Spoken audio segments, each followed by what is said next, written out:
Chapter 1, Macroeconomics, the core issues.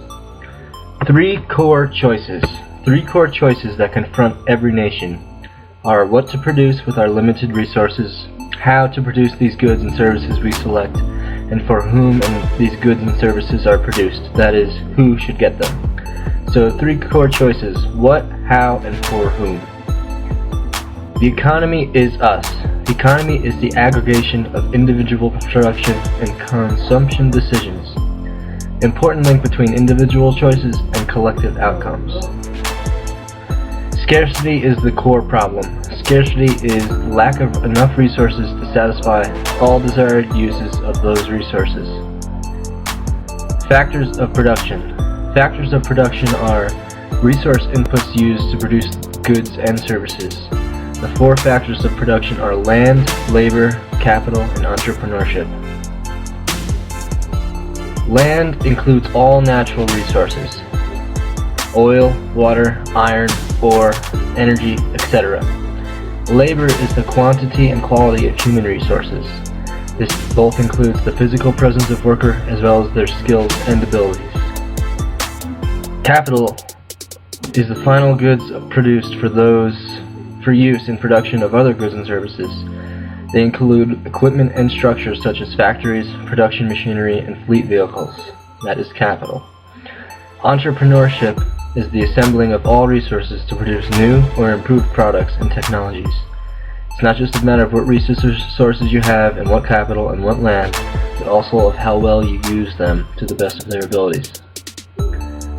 The limits to the output include scarcity of resources and the amount of production that can be undertaken.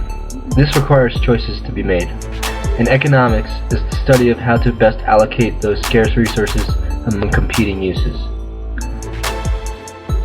Opportunity costs are the next most desired goods and services foregone to obtain something else. Basically, what is given up to undertake a chosen activity. It could either be studying or working out.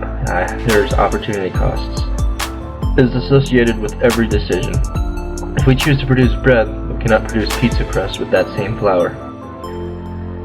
Production possibilities are the alternative combinations of final goods and services that could be produced in a given time period with all available resources and technology.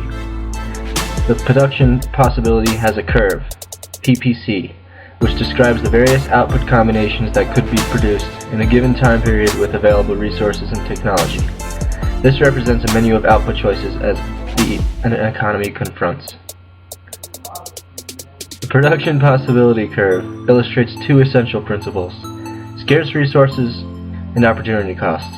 Scarce resources. Production is limited by the available resources and technology, and the opportunity cost can obtain additional quantities of good only by reducing production of another. Now this is going to look like, on the y-axis, the output of trucks, and on the x-axis is the output of tanks. And this is a downward sloping graph. So with the first dot you have 5 trucks and 0 tanks. Second dot you have 4 trucks and 2 tanks. On the third you have 3 and 3. On the fourth dot you have 2 trucks and 4 tanks, and then so on and so forth. The increasing opportunity costs are: resources do not transfer perfectly from one production of one good to another good.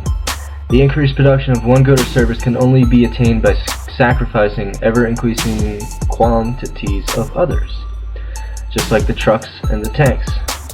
The shape of the curve illustrates increasing opportunity costs. Lose some efficiency in the transfer. Resources used for truck production are not ideally suited for producing tanks. So step 1 is to give up a truck and you get 2 tanks. Step 3 is to give up another truck and get 1 more tank. And efficiency is the maximum output of a good from the resources used in its production. Every point on the production possibilities curve is a point of efficiency. Points inside the curve would be inefficiency, because the production possibility curve shows potential output, and the actual output can be less than potential due to inefficiency, which is resources are not being used to their maximum potential, or unemployment, which some resources are idle. This would be on the Y image.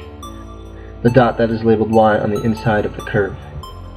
Points outside the curve of the production possibilities is unattainable with available resources and technology.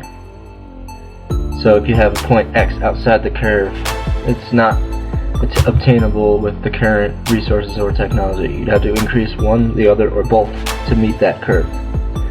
And economic growth is an increase in output due to an expansion of production possibilities. This would be an increase with resources or technology, so you could reach that curve. I'm sure the production possibilities curve has grown in recent years with the advancement of computer chips, doubling in size every year and speed. This would cause an outshift due to economic growth. So the basic definitions, the production possibilities define the output choices confronting our nation are the what, how, and for whom. So what to produce, how to produce it, and for whom to produce. The mechanism of choice is an economy is largely defined by how it answers the what, how, and for whom questions. So people who are nations that are better than answering those questions are going to be in greater growth in the market. Adam Smith said the invisible hand of markets determines the answers. The market mechanism is the use of market prices and sales to signal desired outputs or resource allocations. The invisible hand of market economy, this is known as laissez-faire, or the doctrine of leave it alone, non-intervention by government in the market mechanism. Government intervention and command economies. Karl Marx felt that the markets permit capitalists to enrich themselves at the expense of workers, and he argued that governments not only had to intervene, but must own all means of production. This is the basis of communism. John Maynard Keynes has a less drastic solution, and he says the government should play an active but not all-inclusive role in managing the economy. I believe this is how our system is run today in the United States. 2011, for right now at least. Now, the continuing debates. The core of most debates is some variation of what to produce, how to produce it, and for whom to produce it questions. Conservatives favor Adam Smith's laissez-faire approach, which is my personal opinion, and liberals think government intervention is likely to improve market outcome. So you end up with a mixed economy. Countries answer the questions differently. A mixed economy is an economy that uses both market signals and government directives to allocate those goods and resources.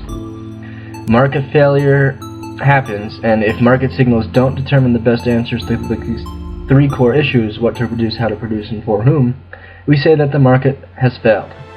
And the market failure is, by definition, an imperfection in the market mechanism that prevents optimal outcomes. Government failure is the government's intervention that fails to improve economic outcomes, and it may move us closer to our economic goals or it may fail. So here we are seeking a balance between the market failing and the government failing. And the challenge for society is to minimize failures by selecting the appropriate balances of market signals and government directives. So what economics is all about is the basic purpose of studying economics is to understand how the economies function, including their organization, their behavior, and their achievement of basic objectives. This brings us to an ends versus a means.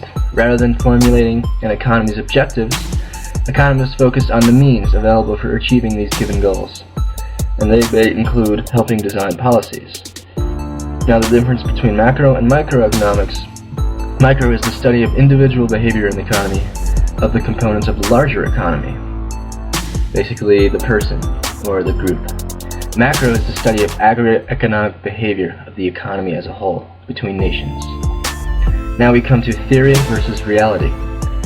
The economy is too vast and complex to describe and explain in one course, or even one lifetime. It is constantly changing.